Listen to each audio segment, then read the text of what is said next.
Om Namo Bhagavate Vasudevaya.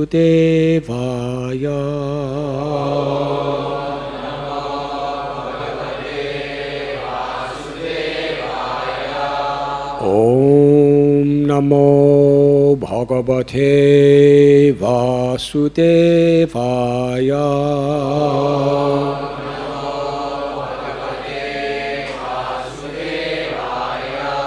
Om Namo Bhagavate Vasudevaya.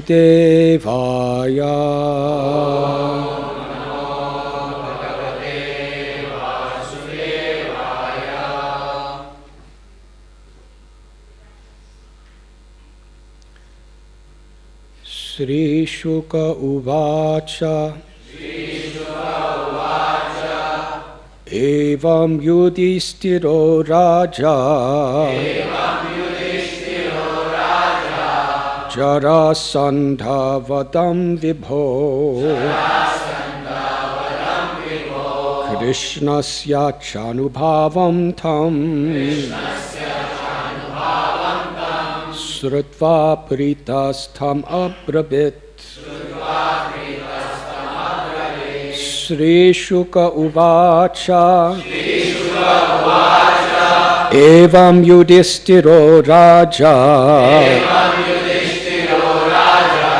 Jarasandha vadam vibho. Krishnasya chanubhavam tam. Srutva pritastham abravit. Sri Shuka Uvacha.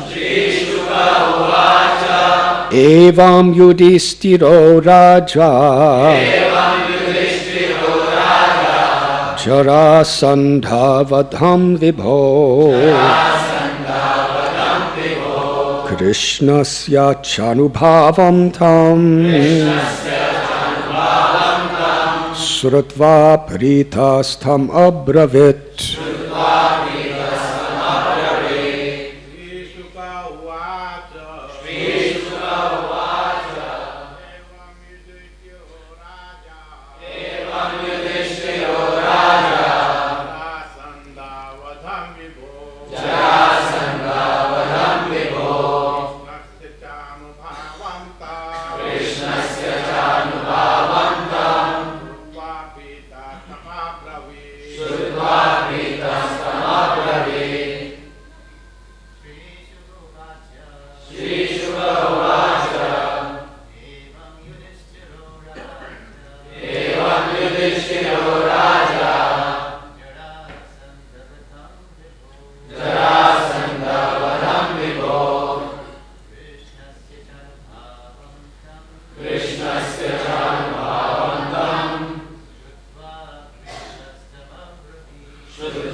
Ladies.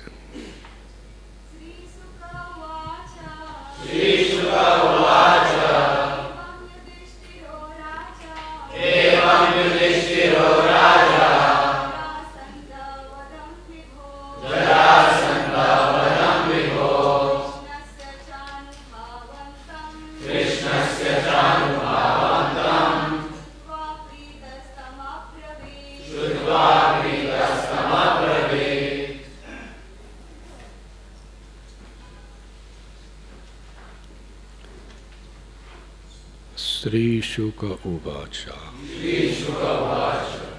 Shukadev Goswami said,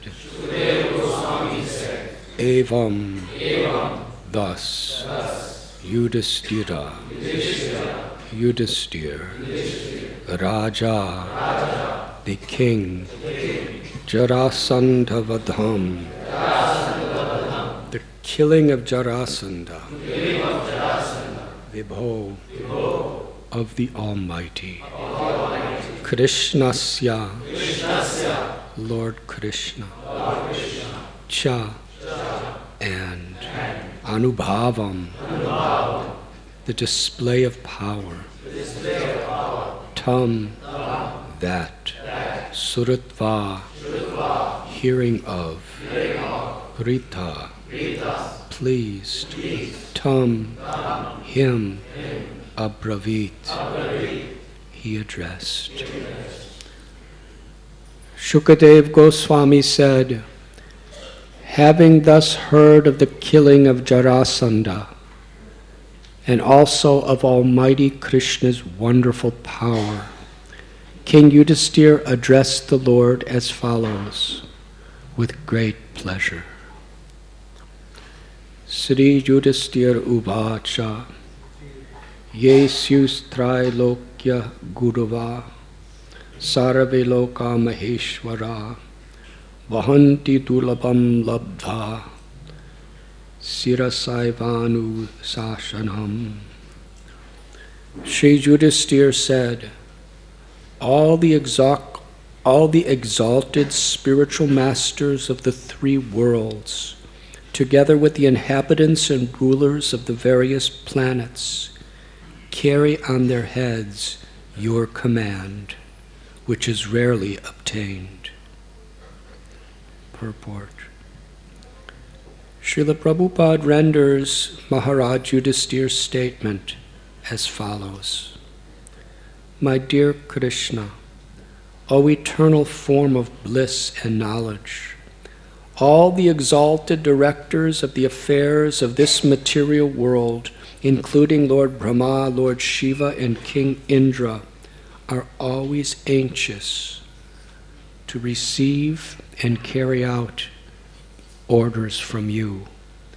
And whenever they are fortunate enough to receive such orders, they immediately take them and keep them in their hearts.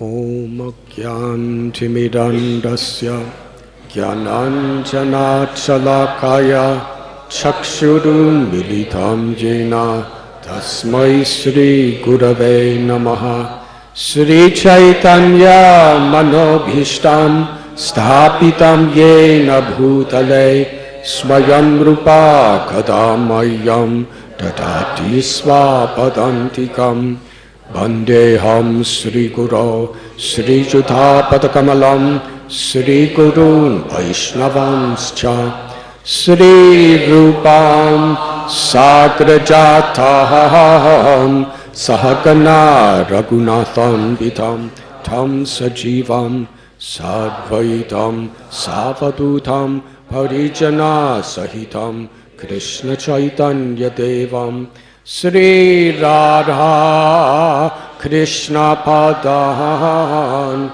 Sahagana Lalita Sri Vishakan Bitamscha He Krishna Karuna Sindhu Dinabandhu Jagatpate Gopesha Gopika Kanta Radha Kanta Namostate Tapta Kanchana Gaurangi Radhe Vrindavaneshwari Vrishabhanu Sute Devi Pranamami Hari Priye Vansha Kalpatarubhyascha Kripa Sindhubhya Evacha Patithanam Bhavanebhyo Vaishnavebhyo Namo Namaha Sri Krishna Chaitanya Prabhu Nityananda Sri Advaita Gadadhar Shivasati Gaura Bhakta Brinda Hare Krishna Krishna Krishna Hare Hare Hare Rama Rama Rama Hare Hare. Hare Krishna. We are reading today from Srimad Bhagavatam, Canto 10, Chapter 74, The Deliverance of Shishupal, Text 1 and 2.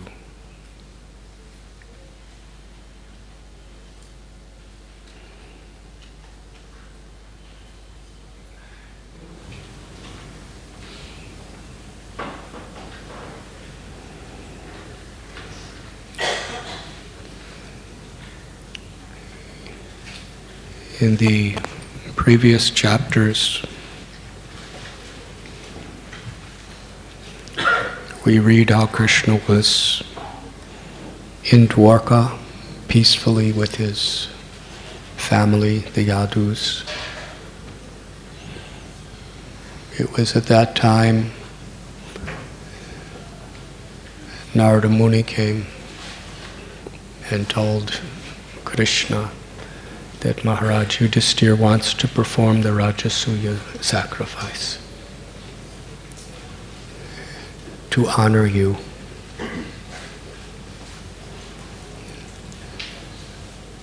At that same time, a messenger came representing 20,800 kings who were being tortured in prison by Jarasandha. They had no shelter anywhere except calling out for Krishna's help.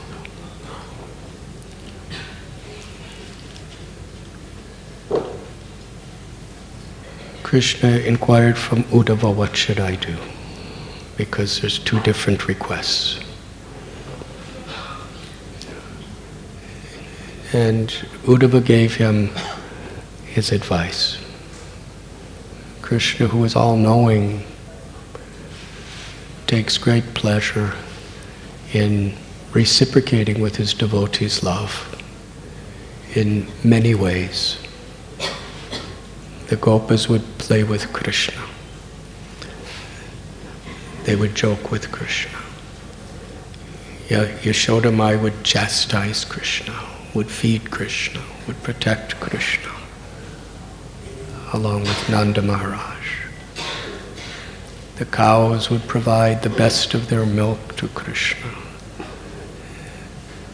They would eat their grasses only for Krishna's pleasure. The gopis would dance with Krishna. They would make garlands for Krishna. They would please Krishna in every way.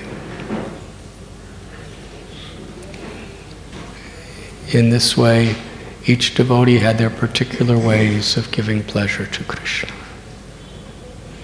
And Uddhava, one of the ways he would give pleasure to Krishna was giving advice.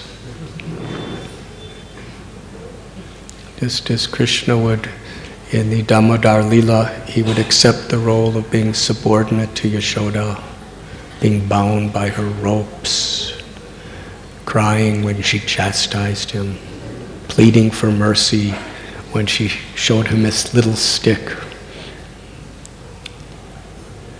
When Krishna is in Dwarka, he's a royal prince. He's Dwarkadish. It's a very different type of mood than Vrindavan.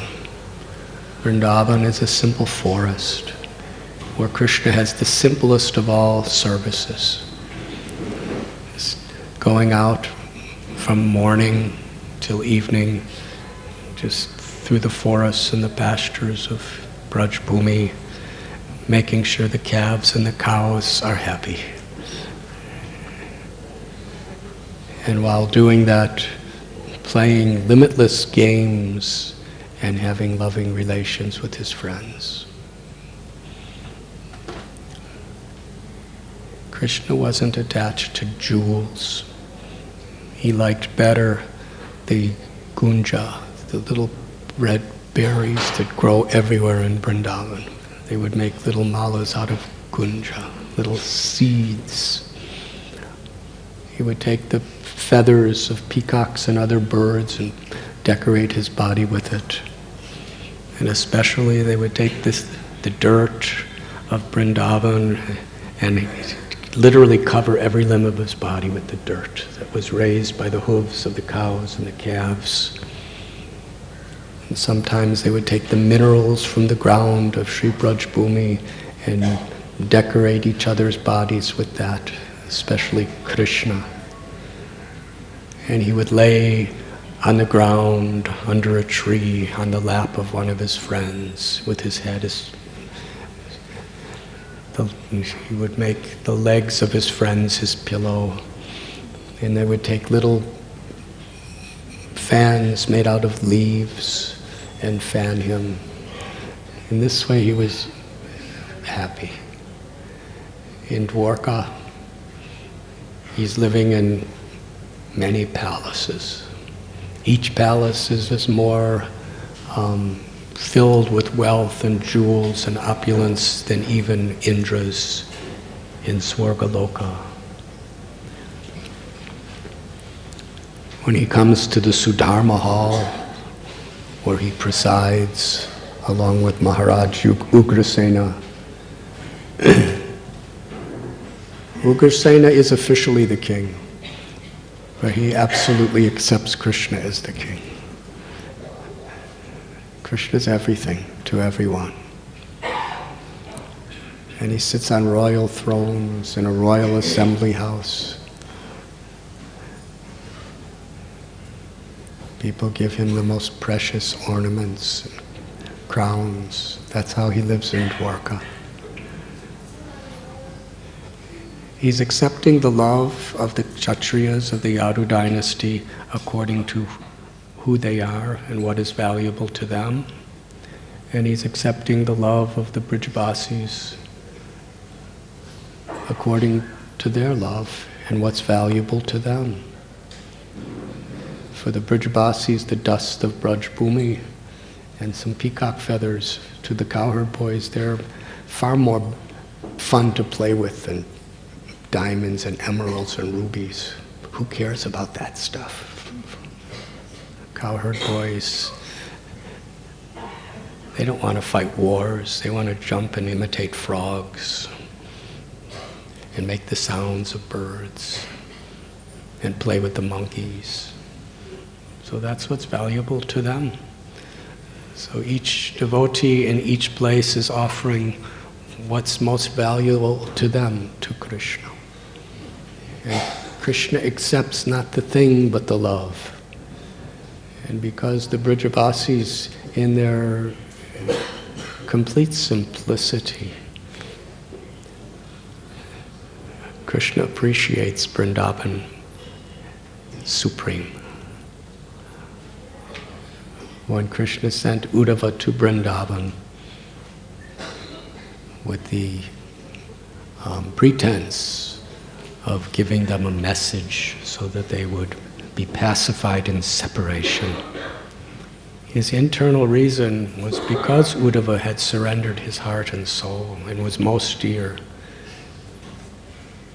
He was giving Uddhava a special blessing that no one else from Dwarka was directly receiving.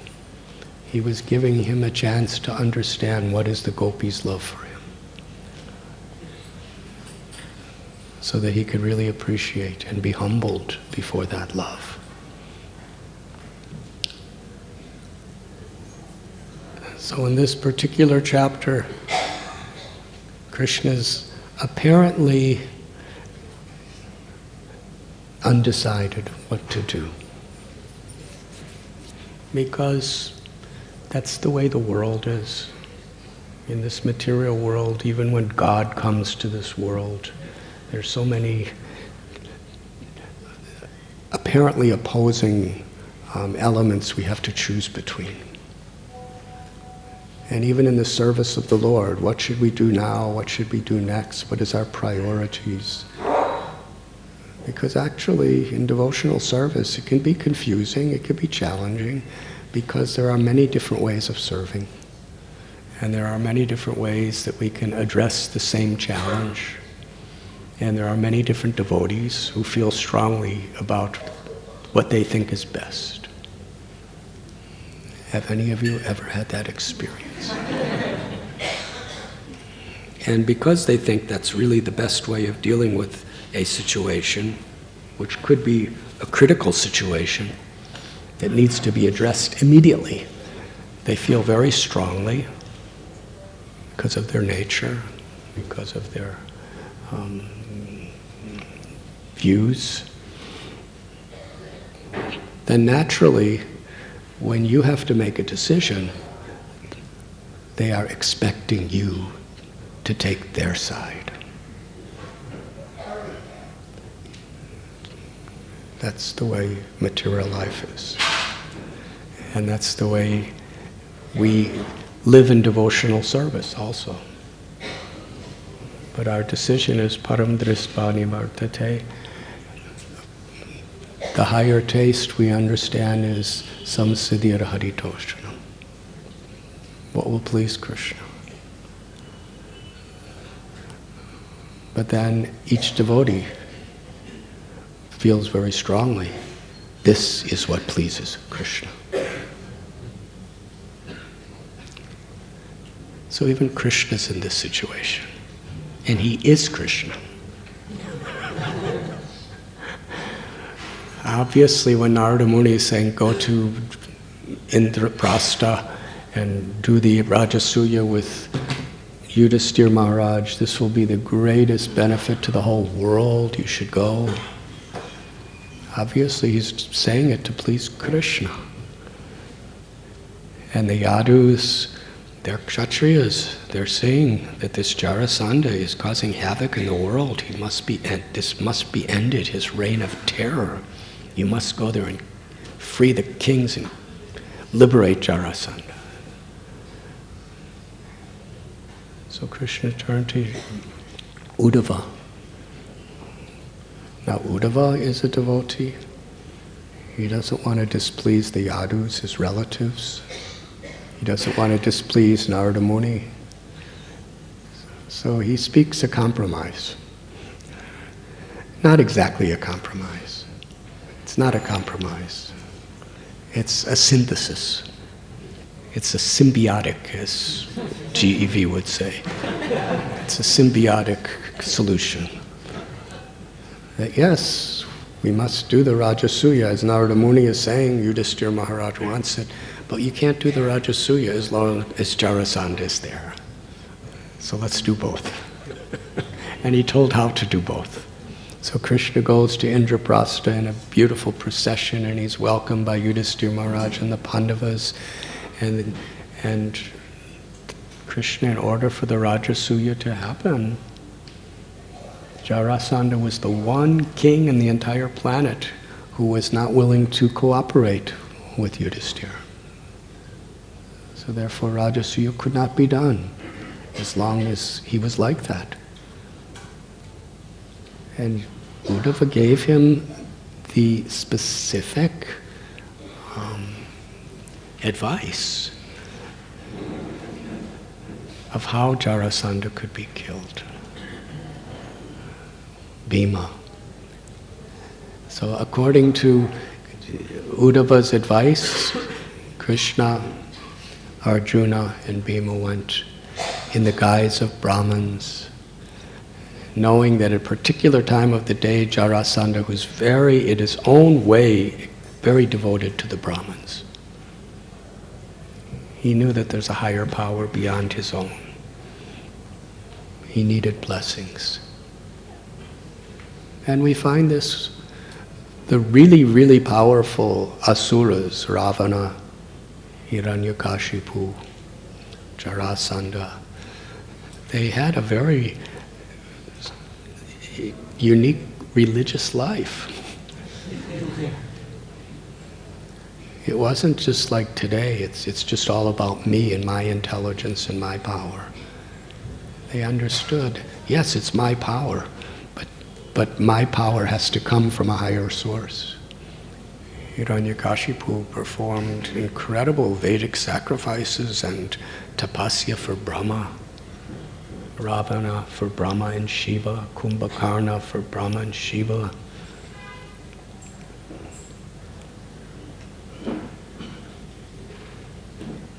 So Jarasandha, he would give charity. Brahmins would come to him every day, and whatever they wanted, he would give. So they begged, as Brahmins, they begged for a fight. Jarasandha said, Krishna, you ran away from me in battle.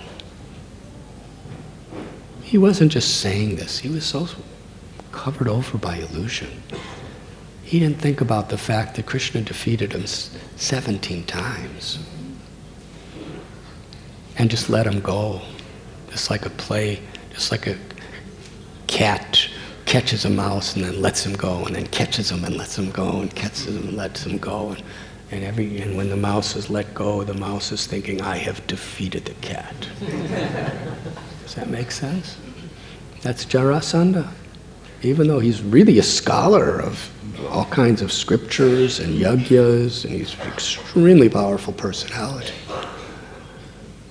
In every way, still, due to the false ego, the most obvious things are covered. Like a cloud covers the sun, the false ego covers even the most obvious thing. And Arjuna, he's young, he's weak. Bhima, he's a good match.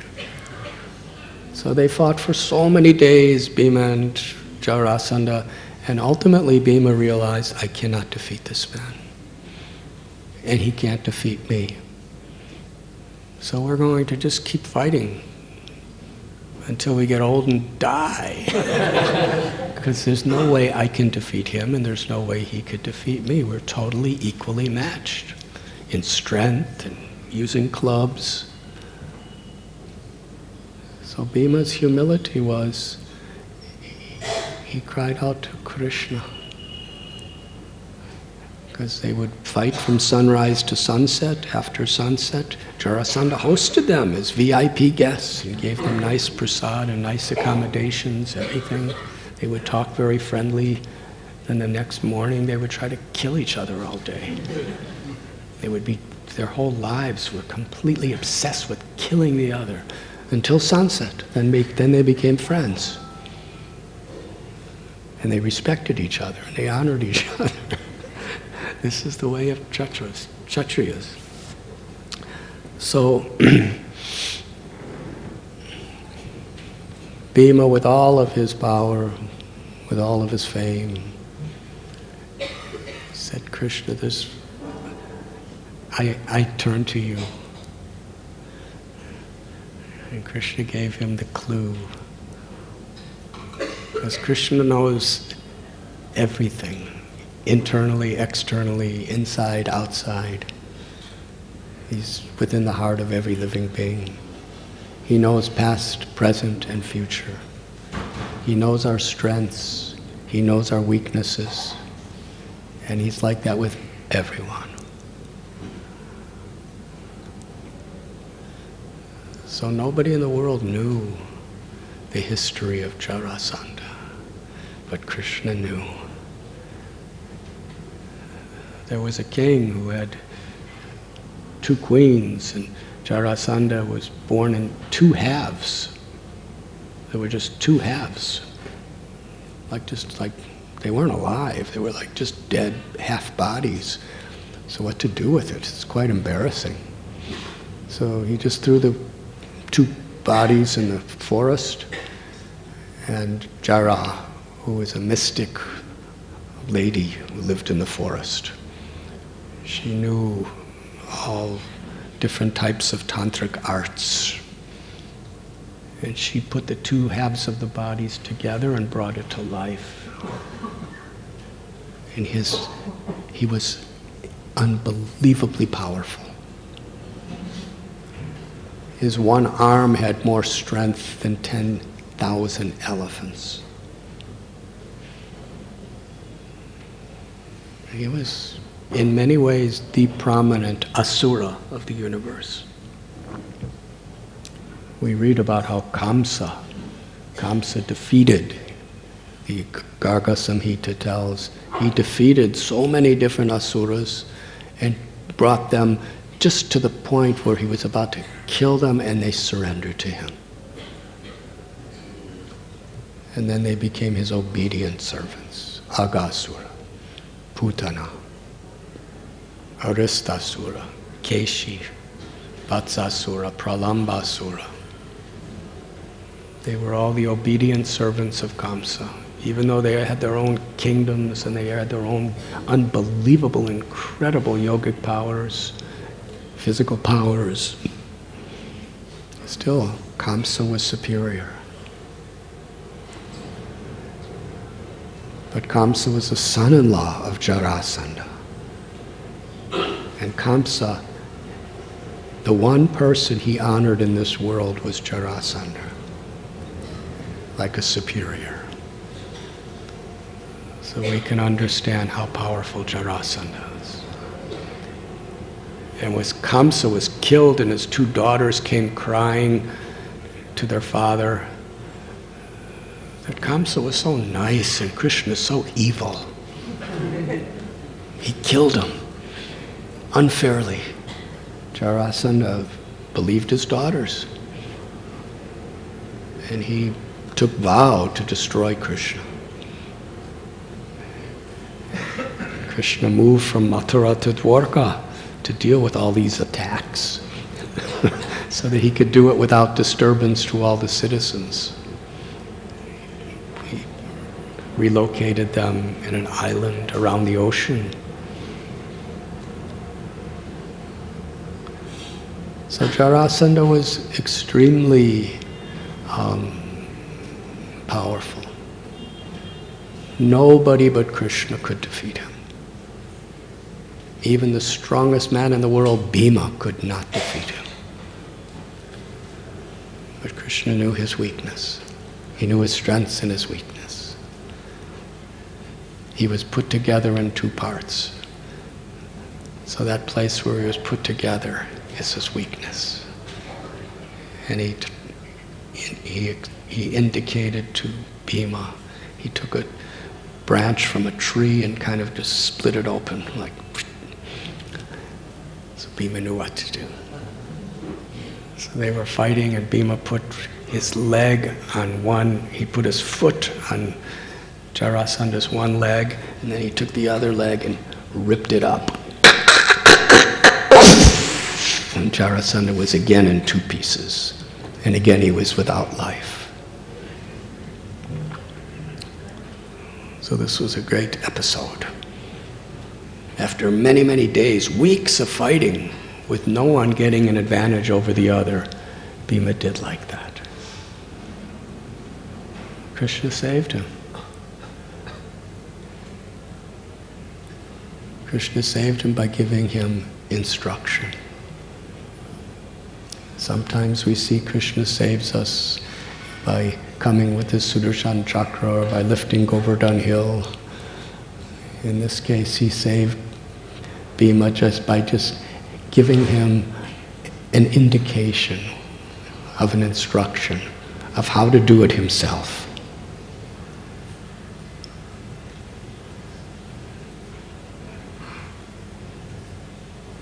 And Bhima was humbled by the whole thing. He didn't think, look, I killed Jarasandha. He's thinking, Krishna killed him through me. So in the same way, devotees, whatever we accomplish, if we take credit, it's like Bhima saying, I killed Jarasandha. Srila Prabhupada would say, I made your qualifications. He said to all of us. So the only reason we have any spiritual influence anywhere is because we have heard from our Guru Parampara, from the great saints who are repeating Krishna's words. So intelligence is to recognize, I'm just an instrument. Krishna speaks Bhagavad Gita. We speak Bhagavad Gita. And Krishna and people of the world say, oh, you are saving me. And if we say, yes, I am saving you, then we don't understand Bhagavad Gita. It's just like a tape recorder repeating it. the heart of Bhagavad Gita, is Sharanagati, surrendering to Krishna. That He's the doer, He's the intelligence of my intelligence, He's the strength of the strong. It's His words, it's His service, it's His grace that gives me any qualification. And that was Bhima's understanding. And then what did Krishna do after that? After he was glorified? Krishna took the son of Jarasandha, whose name was Sahadev, and coronated him as the king. In other words, Bhima was not fighting to get a kingdom. Krishna didn't want his money, he didn't want his property, he just wanted to protect Dharma. Because Jarasandha wanted to give the kingdom ultimately to his son anyway. So Krishna gave it to Sahadev.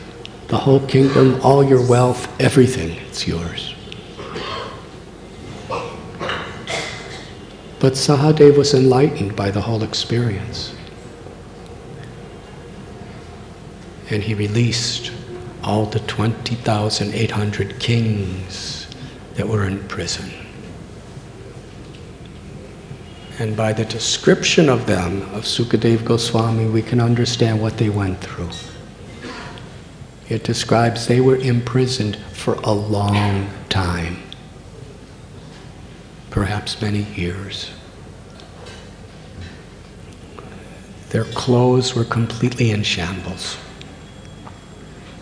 They had no facilities to bathe. They were filthy dirty. They had practically no food. They were emaciated, hungry. They were starving, and they were so thin. They had no strength left in their bodies. And previously, these were each kings with their own kingdoms. With such power, with such royal wealth. And can you imagine living in a dark, torturous prison, being neglected, being intimidated, constantly being harassed to put fear in their hearts? That's how they lived. And they were living with 20,800 others. They were really miserable. But Jarasandha was so powerful they could not even, there was no possibility of even an uprising against him. So in their total hopelessness, they sent a message to Krishna. They couldn't even approach him directly because Krishna's in Dwarka and they can't get out. So through a Brahmin they expressed themselves, or through a messenger.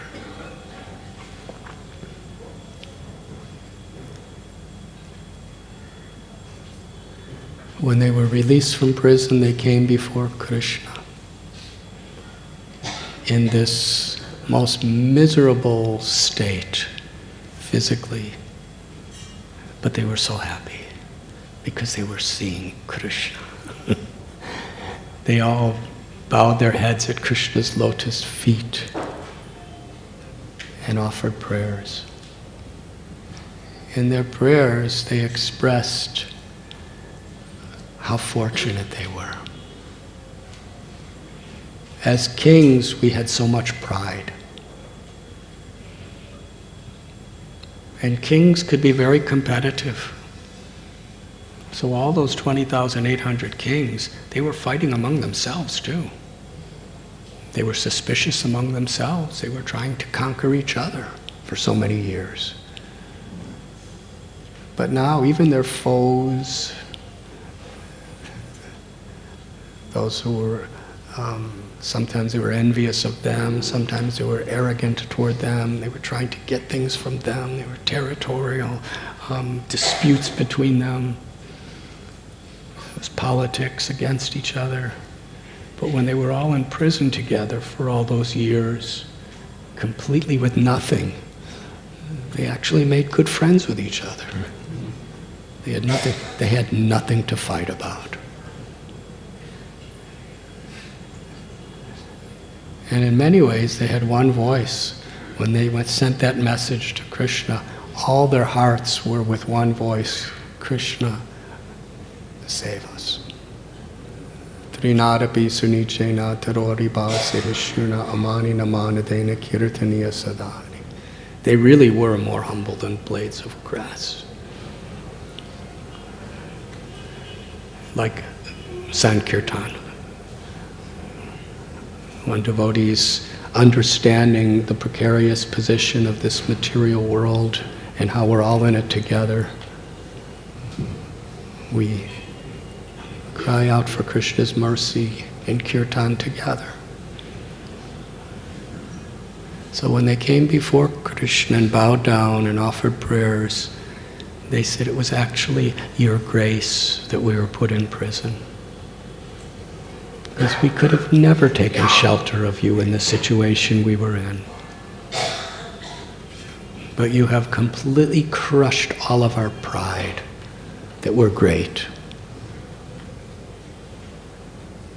And they were explaining how when you get a leadership position in this world, it's almost an irresistible tendency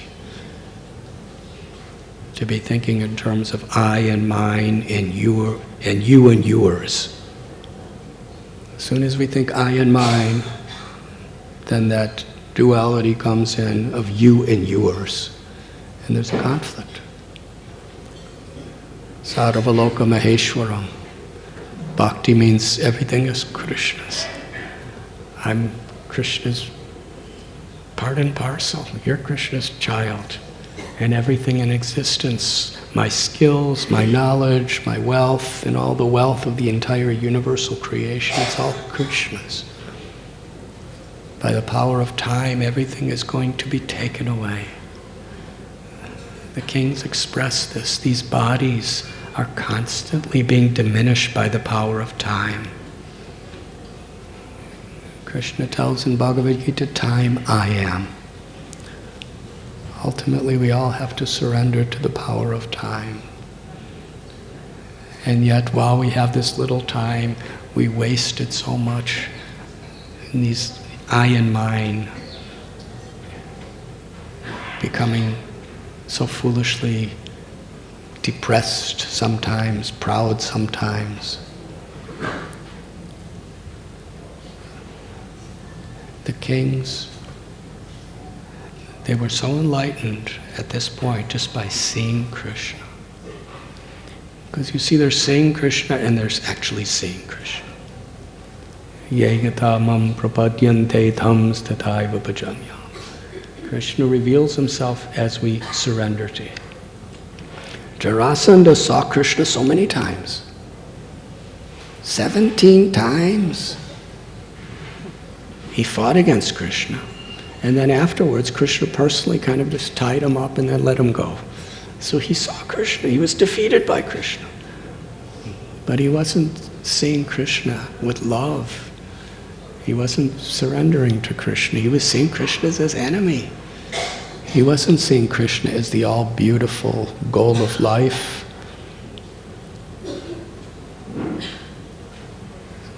So these kings,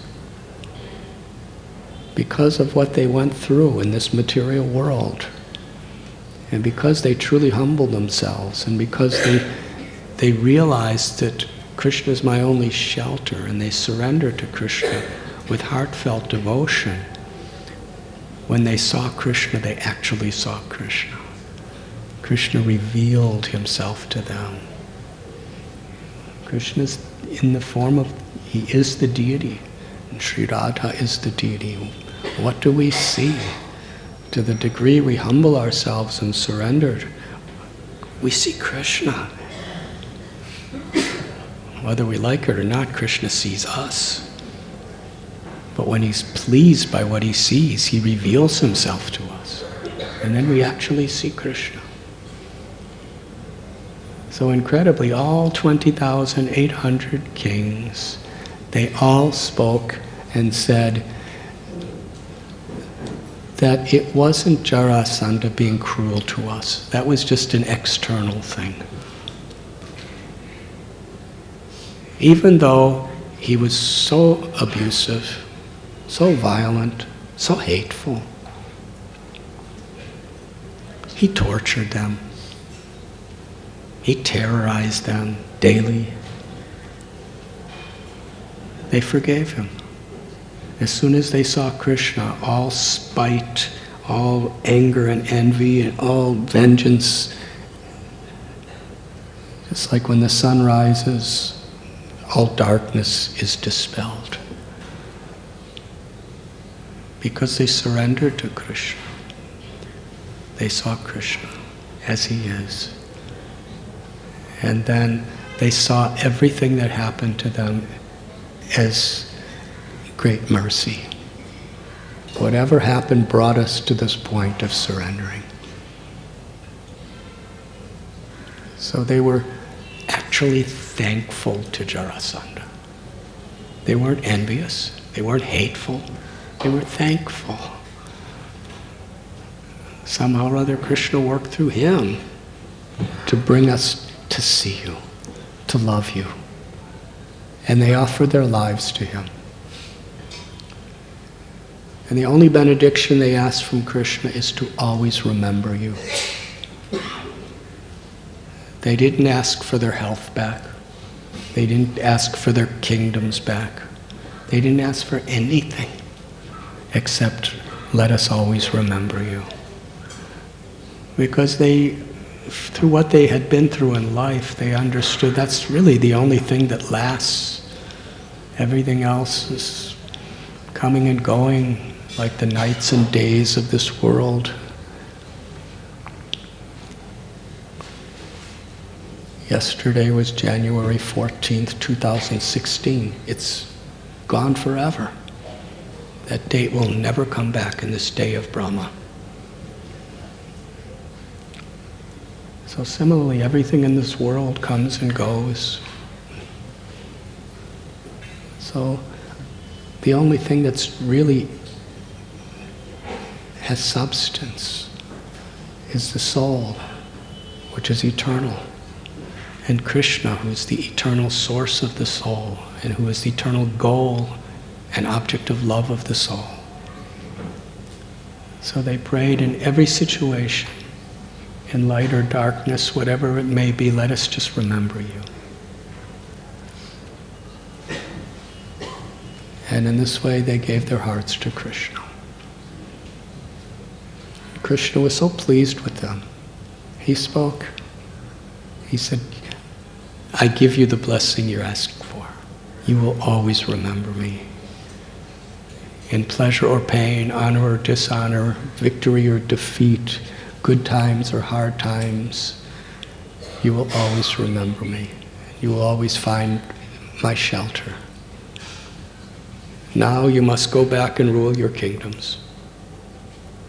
They didn't care. They were willing to do anything for Krishna. Go back. Always remember me, always think of me in every situation.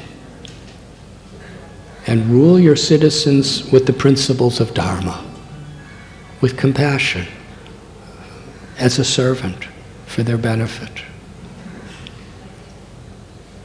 And have children. Come together again with your family and create progeny and children to carry on this great tradition of your forefathers, but with devotion, with love. And Krishna honored the kings so much because of their surrender, their humility, their devotion. He called for Sahadev, the son of Jarasandha. And Krishna instructed him, give them everything. So they had all these, it was a big kingdom. They had people coming and personally bathing the kings because they hadn't bathed in years. They bathed them with all kinds of nice fragrances and substances. And it's not like that they had to wait in line to get in the bathhouse. Simultaneously, he had personal servants bathing each one. And Sahadev was facilitating everything. The son of Jarasandha, the son of their enemy. And they bathed them and put fragrances on them.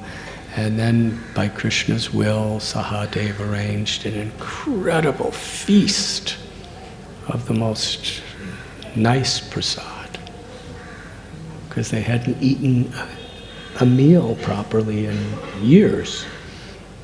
And they ate nicely, and then Sahadev, under Krishna's will, gave them beautiful clothes, silken garments, put crowns on their heads, precious jeweled necklaces and other ornaments, gave them all their weapons, magnificent chariots.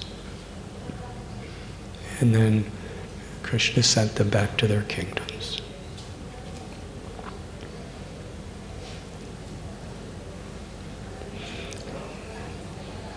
This story is important because in this world, reversals come to everyone.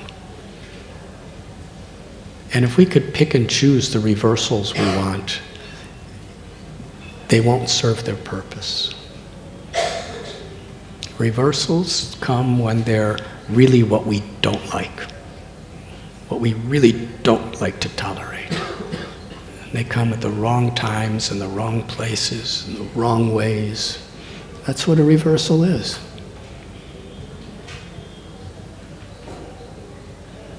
It's not like on the internet where you order the type of reversal you want and then you download it instantly. It comes by destiny. Tatenu kampam susamikshamano. These 20,800 kings really exemplified this verse. This verse is spoken by Brahma in the Brahma Vimohan Lila. That Krishna, those who even in the most difficult times bow down to you with a grateful heart, that person alone is entitled to liberation. It is that person who finds shelter in you.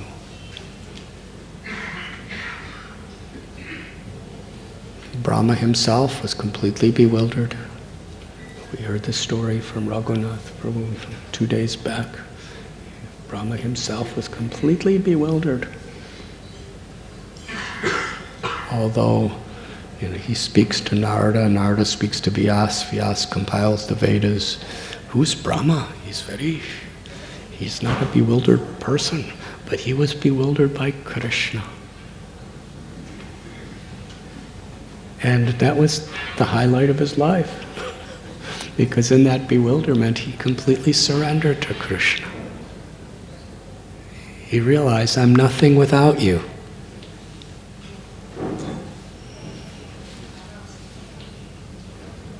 And when he surrendered to Krishna, then for the first time he could see Vrindavan.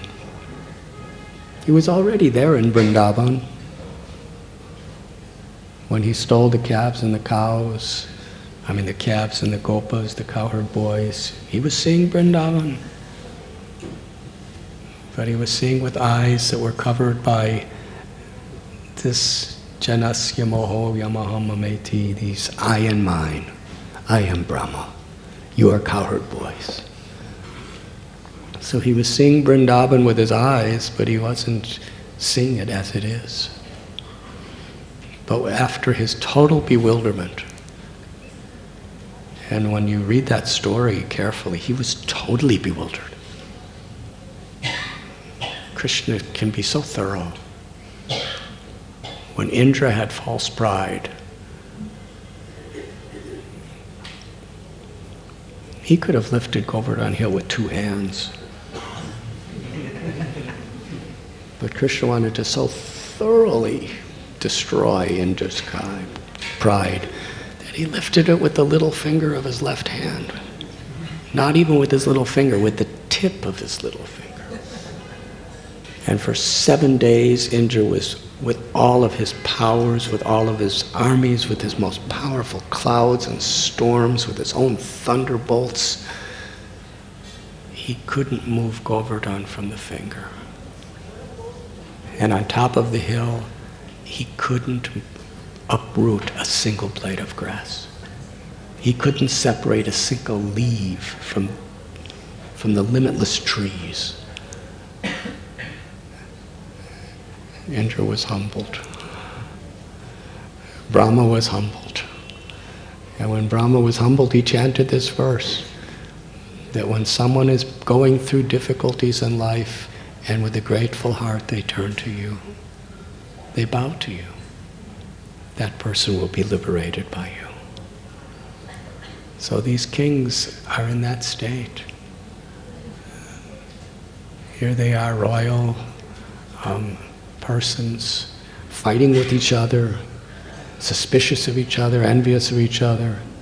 But now that they've all been through the same difficulty themselves, realizing they're helpless, and now, because they surrendered to Krishna, now they're seeing Krishna.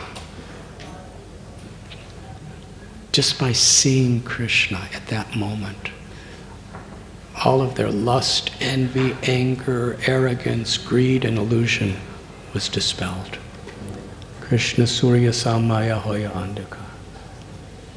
Just like all darkness is dispelled in the presence of the sunshine and the sun. So you see, they weren't liberated when they were in prison. And they weren't even liberated when they were crying out for Krishna. But because they had the proper mood, when they actually came before Krishna, they were completely liberated.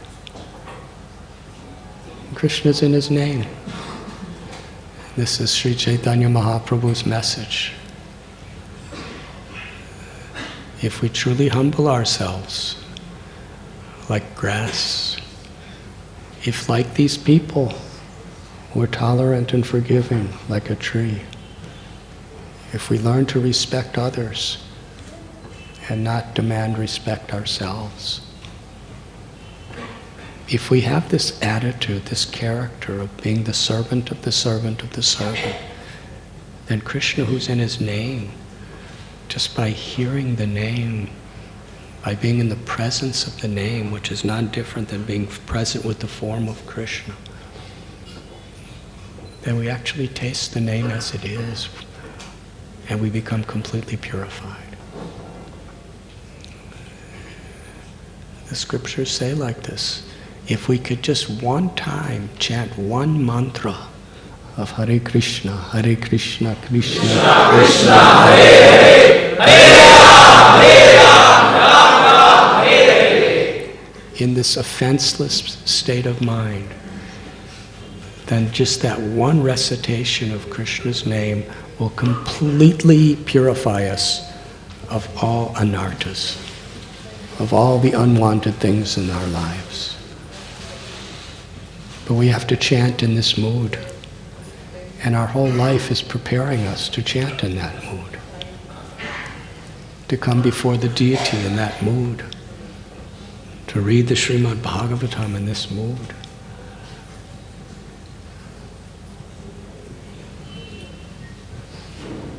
So they had no envy, they had no anger, they had no hatred toward anyone.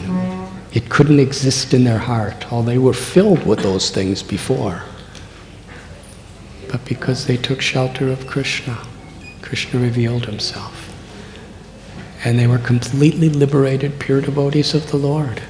And they went back to do the same exact things that they were doing before. They were ruling their kingdoms, but in a completely different state of mind.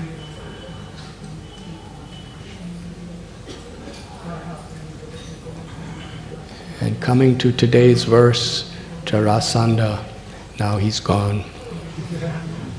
Sahadev, his son, is now a great devotee of Krishna. Everything his father represented, his son is the opposite. He's a well-wisher of everyone now. And Krishna, Arjuna, and Bhima return to Indraprastha. And they tell Yudhisthira Maharaj what happened. And Yudhisthira Maharaj is so happy.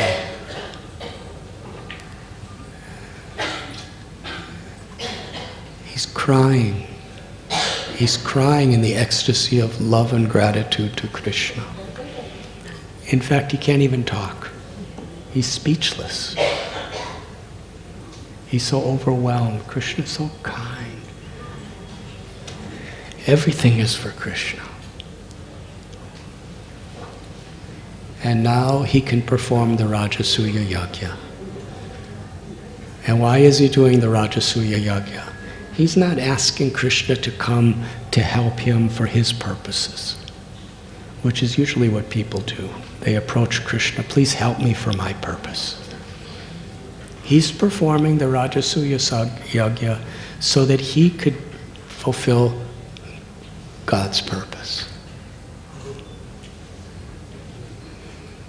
Not my will, but thy will be done. That was his mood. Yada yada hi dharmasya glanirvavati bharata. The Supreme Lord descends into this world to show compassion, to show mercy on everyone. So Yudhisthira Maharaj, being a king, he wanted simply to do that. He loved his citizens. And real love is for the body, for the mind, and for the soul. He could give food, he could give medical treatment, he could give economic prosperity, but still everyone's going to die, and nobody's going to be really happy even with all that. So I'll give them all that.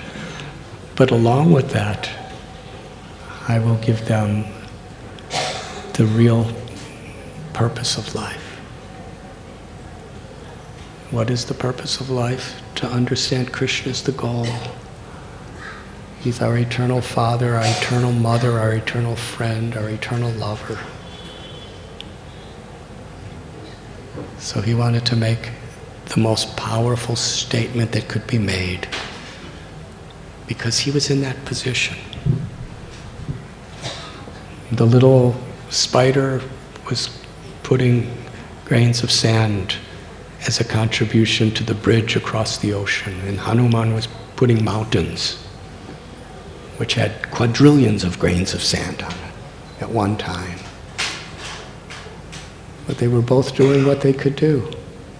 So Yudhisthira Maharaj wanted to be the unrivaled king of the whole world only for one purpose, so that everyone could appreciate Krishna's position. The Rajasuya Yajna was only for this purpose. The Agra Puja is, before the Yajna really culminates, Yudhisthira Maharaj worships and honors the most important person. And who was assembled at the Rajasuya sacrifice? This Srimad Bhagavatam describes all the greatest Brahmins of history were there. It wasn't just some official people like we have in a lot of our ceremonies today. Vasishta Muni was there. Parasara Muni was there. Vedavyas was there. Narada Muni was there. Gautam Muni was there. Vishwamitra Muni was there. Bhardraj Muni was there. And the list goes on and on. Atri Muni, Agastya Muni, they were all there. And all the kings of the planet were there with the princes and the queens. Incredible assembly. So who is the person who is going to be given the highest honor? In the presence of everyone Yudhisthira Maharaj wanted to show Krishna's ultimate truth of being the cause of all causes, the source of everything, and the ultimate object of all love and mercy.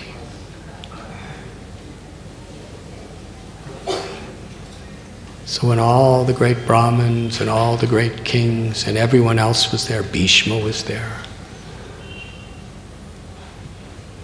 most powerful hero of the universe, demigods were coming.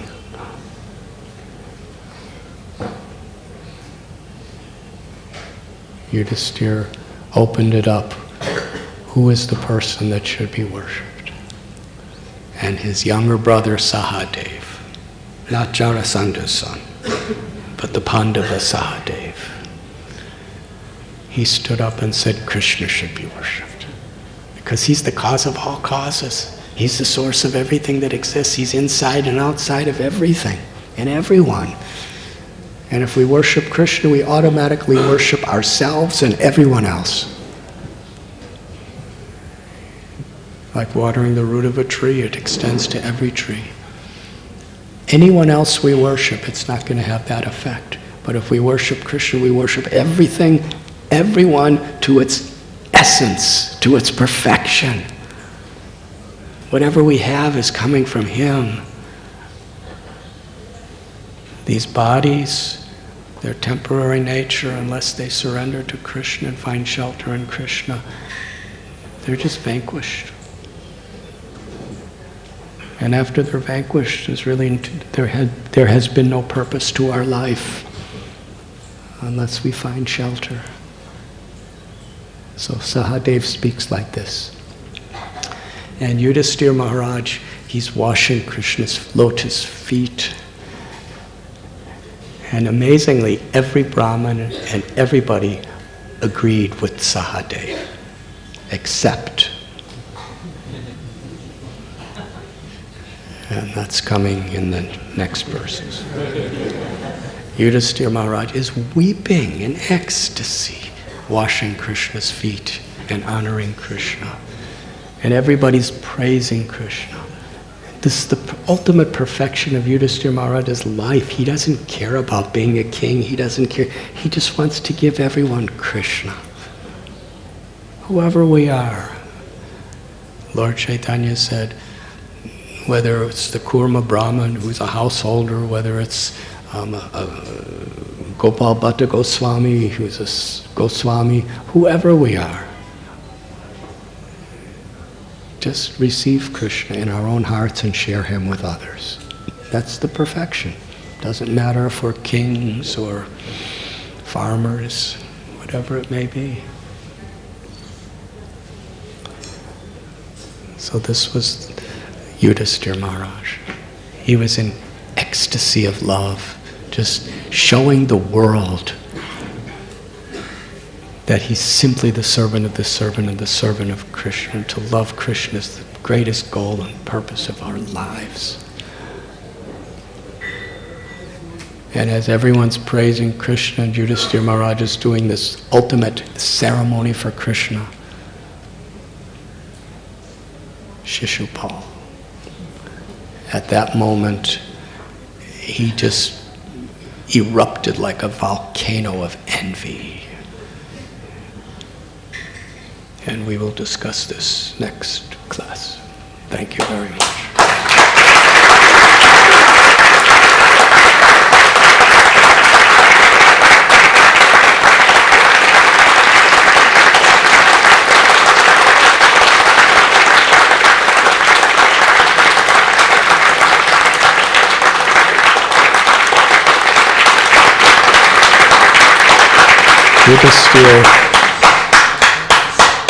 Yudhisthira is Krishna's cousin. And Shishupal is Krishna's cousin. Very interesting. Yudhisthira is the son of Kunti. And Kunti is the sister of Vasudeva. So they're cousins. And Shishupal is also Krishna's cousin. Yudhisthira is a king of Indraprastha. Shishupal is Damagosh, he's king of another province. So they're both kings. They're both Krishna's personal cousins. From that perspective, they have identical relationships. But the difference is Yudhisthira's heart's deepest desire is to praise Krishna and do everything for Krishna. And Shishupal's greatest, deepest desire was to somehow or other, because of his envy, to hurt Krishna. So as Yudhisthira Maharaj is glorifying him, his other cousin Shishupal is just about to say the most terrible, insulting, blasphemous words about Krishna. But the amazing thing is he really believes it. That's the way the false ego is. He was seeing nothing but duplicity and inferior qualities in Krishna. What he says are unbelievable, it's inconceivable, it's incredible what he's saying, but he believes it. Because he's seeing Krishna, he's feeling Krishna through the filter of the envy of his heart. And Yudhisthira is seeing the same person through the pure love of his heart. And ultimately, we're all children of Krishna. And we all have our free will to be like Yudhisthira or Shishupal. And we're about to see what Shishupal says and what happens to Shishupal. And we're about to see what happens to Yudhisthira. He surrenders with pure love, and then he's exiled to the forest for 14 years. But he never gave up his pure love. He never gave up his faith. Being a pure devotee doesn't mean that things go the way we want them to in this material world. Being a pure devotee means whatever happens, our love grows by remembering Krishna. Thank you very much. Hare Krishna. Is there one question?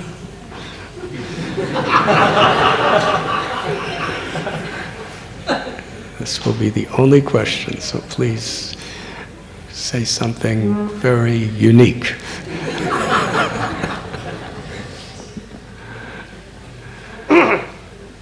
Hare Krishna Maharaj.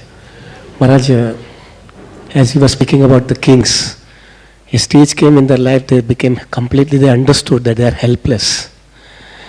When we spend some years in devotional life, after getting kicks and kicks of material world, we come to a conclusion that we are helpless and hopeless in this material world. And only Krishna's mercy is the only hope. And only causeless mercy of Krishna is the only shelter we'll be having in this material world. So a stage comes and we understand it, that I am a fish without a water. Only Krishna's mercy is my only shelter. After that, Maharaj, we read the pastimes, many of the pastimes in Srimad Bhagavatam as well as in Chaitanya Charitamrita. Now we know it that Krishna is the autocrat. Now we need only Krishna's mercy is the only shelter, and Krishna is the autocrat. He can give the mercy or he cannot give the mercy. It is up to him to take the call. In Srimad Bhagavatam we can see many of the pastimes like Maharaj Indradumna Maharaj. He surrendered everything and he was doing his tapasya, remembering the Lord, and he could not serve one sage, and that sage cursed him and he had to become Gajendra. Means he became an elephant. Then we know the example of Bharat Maharaj, King Bharat. He did so much tapasya and then also he had to become a deer. Then we know the case of Chitrakuta Maharaj. He also had to become a demon, Vritrasura. All those are very great souls. And yet, Krishna, because Krishna is autocrat, Krishna gave that decision that, okay, you have to stay in this material world, but you have to come after some point, but I'll accept you, but not in this lifetime. So these examples are there. On the contrary, in Chaitanya Charitamrita also we see a lady who was considered as Dukhi, and Mahaprabhu told him, from today onwards you will become Sukhi. And on the spot she got pure love of God. On the other hand, Vrindavan Das Thakur's mother, Mahaprabhu told her that you chant the holy name, and she chanted the holy name, and immediately she started experiencing love of God. We know the case of Jagai and Madhya also. Immediately they got love of God. So on one side we see Chaitanya Charitamrita and we say, wow, this is wonderful. This gives sorts of relief to us. That this is wonderful, we can get pure love of God so fast. And on the other hand, when we see Srimad Bhagavatam, we see it is not so easy. It can take lots of births also. Because Krishna, and we know that we are a causeless mercy case. Finally, Krishna is an autocrat also. He can give it or he cannot give it. So Maharaj, I want to know that can we come to know that what is there in Krishna's mind for us, so that, because we don't know what decision Krishna is going to take for us, and we have to follow that decision. So at least we can go on preparing our mind and accept it, what Krishna's decision will be coming, and wholeheartedly accept it out. Because finally we are a causeless mercy case. Thank you.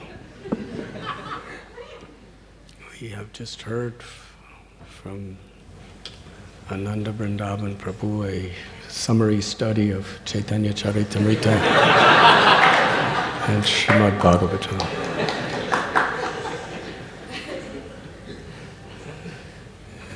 Srila Prabhupada gave us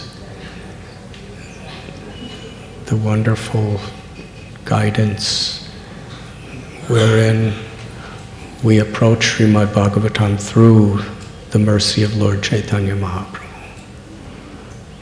That's the answer. By being the servant of Lord Chaitanya Mahaprabhu, Namo Mahabharanyaya Krishna Prema Bhagayate. The Srimad Bhagavatam describes so many incarnations.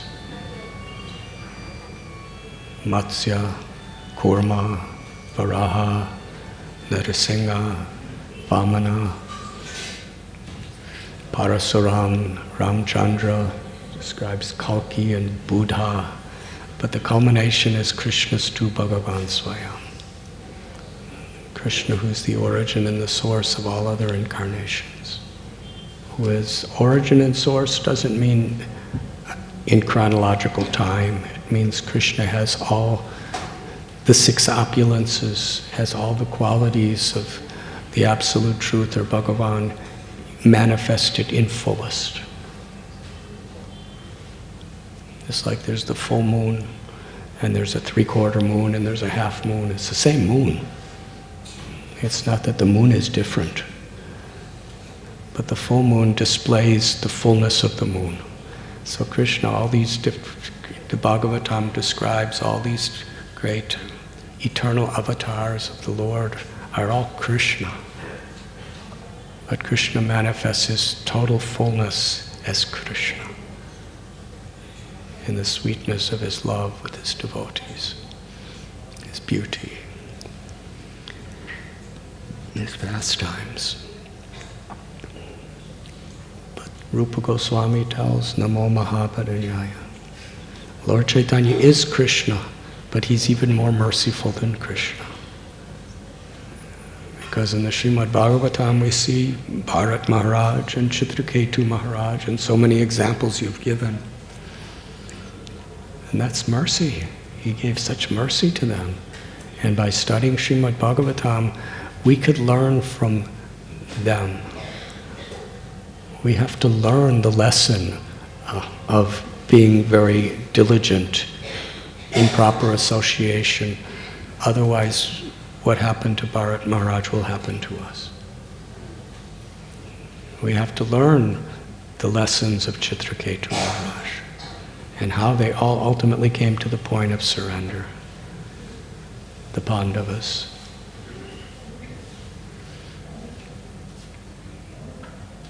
But when we take shelter of the mercy of Lord Chaitanya Mahaprabhu, then we receive what we read about in Sri Chaitanya Charitamrita in due course.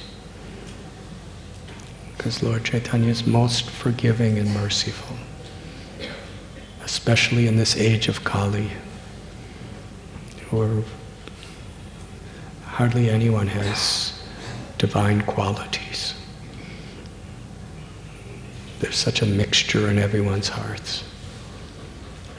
But Sri Chaitanya Mahaprabhu and Nityananda Prabhu have come to give the highest gift to the lowest people. He's given us simple principles. Just learn to associate with devotees. Just learn to be kind and respectful to other beings. Don't make aparads. Live by simple, basic moral principles. And with a humble state of mind, chant the names of Krishna. And just by doing that, the highest perfection awaits all of us.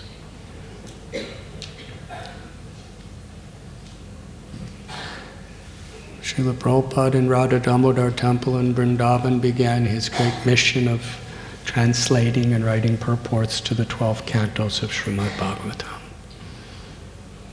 But he begins with an introduction of the life of Lord Chaitanya. And he tells why. Because to really be able to access these great teachings of Bhagavatam in our lives, we must see the Bhagavatam through the mercy of Lord Chaitanya. Then that highest gift is easily accessible. In this spirit, these 20,800 kings, they were competitive. Some of them were enemies with each other. But when they all saw what life was really about, and they saw through all the superficialities of everything they had and everything they were craving for and everything they were proud of, then they all took shelter of Krishna. And they became absolutely well-wishers and friends of each other.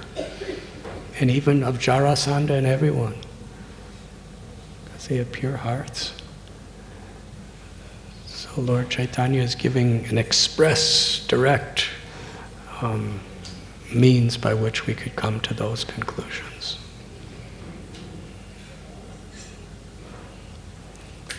With this appreciation, we loudly together fill the world with His grace by chanting the holy name.